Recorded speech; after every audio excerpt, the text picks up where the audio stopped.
ya. Jadi tolong ya teman-teman kepala daerah ini jangan dipolitisasi ya.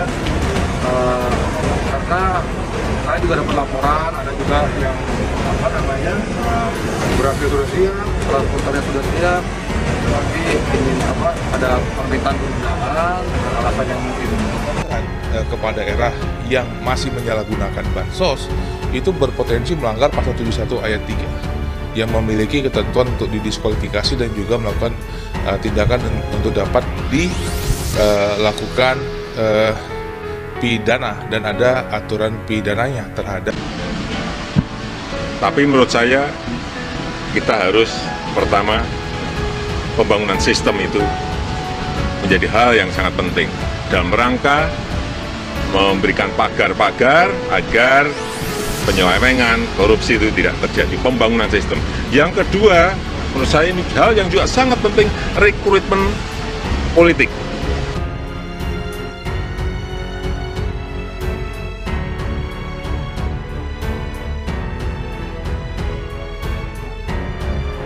Komisi Pemberantasan Korupsi (KPK) berhasil mengungkap temuan aliran dana korupsi yang melibatkan sejumlah nama petinggi di Kementerian Sosial, salah satunya Mensos Juliari P. Batubara.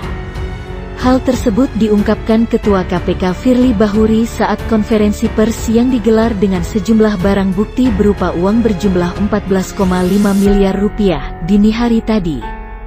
Perkara tersebut berasal dari pengadaan bansos penanganan COVID-19 berupa paket sembako dengan total pengadaan 272 kontrak secara 2 periode.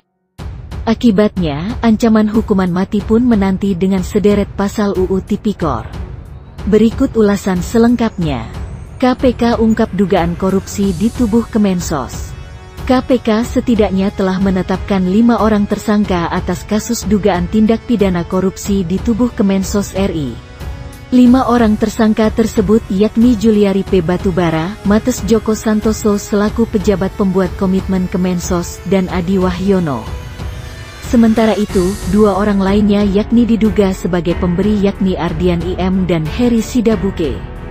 Secara terang-terangan, Firly meminta kelima orang tersebut untuk segera menyerahkan diri.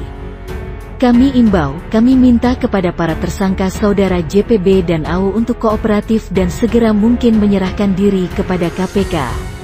Karena KPL akan terus mengejar sampai saudara-saudara tersebut tertangkap, ujarnya.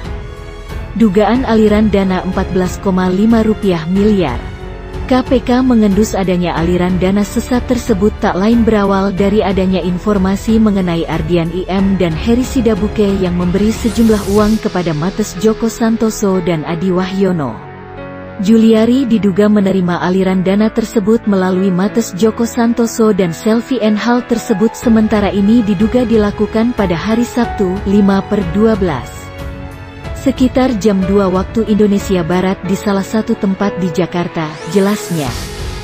Dalam OTT yang diselenggarakan, KPK berhasil menemukan pecahan mata uang rupiah dan asing yaitu 11,9 miliar rupiah, 171 dolar Amerika Serikat, 85 dolar Singapura yang setara dengan 243 juta rupiah. Pihak-pihak yang diamankan beserta uang dengan jumlah sekitar 14,5 miliar dibawa ke KPK untuk pemeriksaan lebih lanjut, tegasnya. Fee paket sembako. Secara lebih lanjut Firly menjelaskan, paket sembako yang diluncurkan oleh Kemensos RI membuat para pihak terlibat mendapatkan kucuran fee dari setiap paket pekerjaan.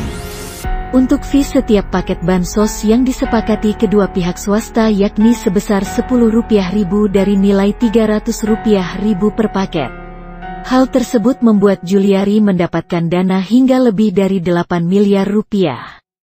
Untuk periode kedua pelaksanaan paket bansos sembako, terkumpul uang fee dari bulan Oktober tahun 2020 sampai dengan Desember tahun 2020 sejumlah sekitar 8,8 miliar rupiah yang diduga akan dipergunakan untuk keperluan JPB, ujarnya.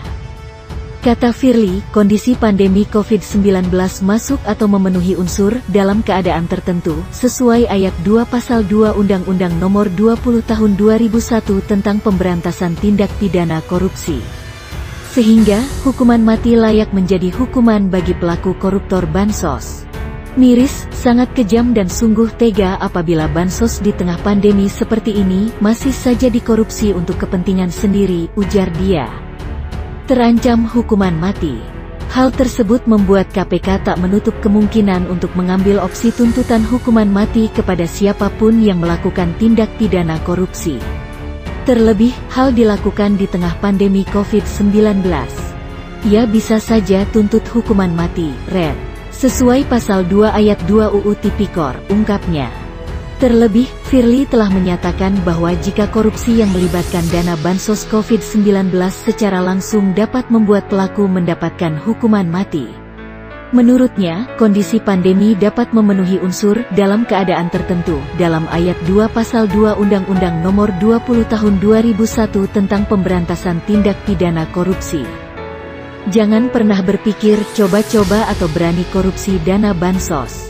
KPK pasti akan mengambil opsi tuntutan hukuman mati seperti tertuang pada ayat 2 pasal 2 Undang-Undang Nomor 20 Tahun 2011 tentang Pemberantasan Tindak Pidana Korupsi yang berbunyi dalam hal tindak pidana korupsi sebagaimana dimaksud dalam ayat 1 dilakukan dalam keadaan tertentu pidana mati dapat dijatuhkan, lanjutnya.